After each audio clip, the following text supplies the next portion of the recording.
Prince of Persia The Lost Crown is a top-tier Metroidvania game, filled with intrigue, neat brain-teasing puzzles, masterful platforming, and spectacle-fueled boss battles. It's let down by a confusing narrative though, that sometimes prevents it from spreading its wings. Shining the spotlight on someone other than the prince was a bold move for Prince of Persia The Lost Crown, but that's the path Ubisoft Montpellier chose at the very start of development. It's understood the game grew into the Metroidvania genre over time, but being brought to life by the same studio responsible for the esteemed Rayman series, The Lost Crown's penchant for platforming was never really in doubt. For some, that was more problematic. Even more so than the prince not taking center stage was the fact that this game isn't a 3D action adventure in the style of Ubisoft's 2003 franchise reboot. And so we got a gorgeous 2.5D Metroidvania-leaning slant on the formula instead. Prince of Persia The Lost Crown was the perfect fit for me on paper, but in practice, it's left me torn by its inconsistencies, a sliding spectrum that spans brilliance and boredom that can be enchanting one moment and exasperating the next. And through all of this, my biggest frustration here is that this is a game that I very much liked, but probably and perhaps should have loved. I will fulfill my destiny and save the kingdom.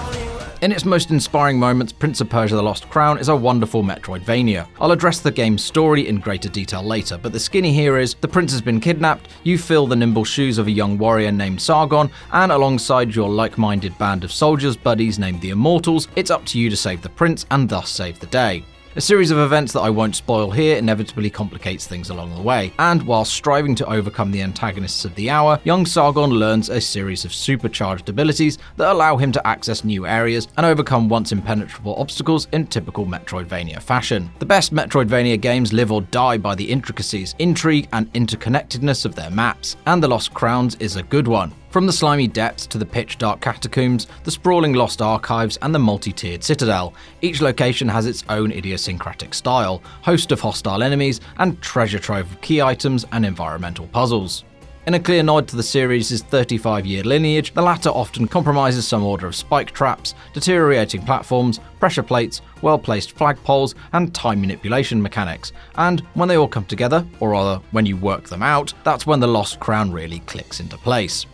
Sargon's dual blades are the main source of the game's weighty and satisfying melee combat, whereas his bow and a handful of other weapons let you mix up your offense as you go. A series of tiered amulets boost the strength of attack and defense that add another layer of mix and match attacking options. Moreover, one feature that I don't think I've ever seen before in a Metroidvania is memory shards, which let you take a screenshot of real-time map locations, allowing you to easily annotate the map and pinpoint key areas to re-explore once tooled up with new powers. The puzzles are fantastic each and every time. The eureka moments that follow, both working out what to do and then finally getting it right, are second to none here, and a huge part of what I enjoyed about the Metroidvania games generally. Now, my least favourite part of The Lost Crown, its story. Given how well the game understands the importance of linking its quieter moments to its loudest, for me it totally misses the mark with its narrative interjections. Dealing with themes of time and space and the manipulation of both, The Lost Crown story is complicated from the outset, but it also does little to make us care about the characters in question, barely building our relationship with protagonist Sargon from the outset, and doing very little to make us care about the satellite stars who aid and obstruct his path over the course.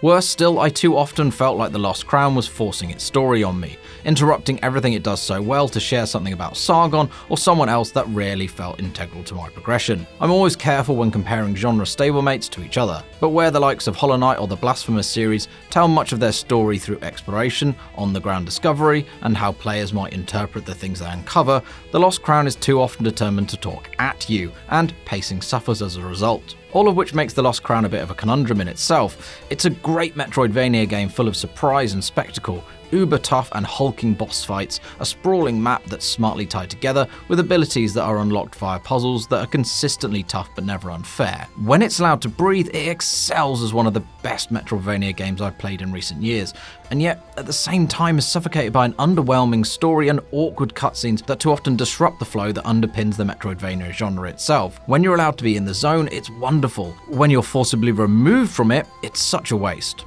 All of this said, I'd still recommend Prince of Persia The Lost Crown to the Metroidvania heads among us, as well as the long-standing Prince of Persia fans. For those wanting more in the same vein as the Sands of Time, this ain't it, but it is a return to a relative form for a series whose last mainline outing landed 14 years ago. I'm just disappointed this very good game was held back from greatness. We give it 4 stars out of 5.